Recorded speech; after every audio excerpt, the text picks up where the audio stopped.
TikTok. ADHD in app form. Kids these days use it for everything, from making jokes to sharing stories, and now even political activism. But now, a new viral TikTok has some people wondering if there should be a limit. How much is social media a part of some kids' life? Well, in the case of the teenagers you're about to meet, the answer would seem to be it's essential. They were involved in a car crash and almost immediately posted a video on the popular app TikTok. Believe it or not, these teens are recording the aftermath of a bad car accident that happened only moments earlier. You can see the cracked windshield, and then they got camera ready, making a video that they posted on the popular TikTok app, lip-syncing while waiting for police. What this shows is where young people have their priority. Yes. That they thought it was more of a priority to make a video. Okay, I'm just gonna say this straight up. This is how you know you don't have immigrant parents. Because if you crash your parents' car and your parent is an immigrant, forget making a TikTok, you'll be writing your will. Like, immigrant parents are the only ones who would show up to that crash and be like, did my son survive? Be like, luckily he's fine. Unluckily he's fine, huh? But I mean, I guess this is just what kids in the social media generation do. Like, there's no situation that they don't think of turning into viral content. Like, if the movie Taken came out now, Liam Neeson's daughter would probably be making a TikTok under that bed. Yeah, she'd be like, you had a bad day, you had a bad day, it's going real bad. All right, and speaking of car wrecks, the Trump administration. Every day, it feels like President Trump says something that causes outrage. He's called countries in Africa shitholes. He's declared that he's in love with Kim Jong-un. And last week, he said he was way cuter than Baby Yoda, which is insane. But sometimes it's easy to forget that while Trump is loudly offending people, his administration is quietly affecting people. Nearly 700,000 Americans are now in jeopardy of losing their food stamp benefits under a new Trump administration regulation.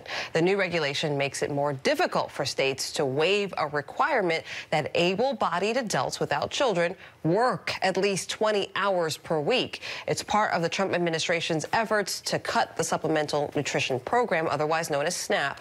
The administration says the new rule aims to encourage those receiving SNAP to get a job. Okay, this is just horrible, man. You're gonna cut food stamps to people, and you're saying it's because you want to inspire them to get jobs? Like, that's only gonna make it harder to get a job. How are you supposed to make a good impression at an interview if you're hungry, huh?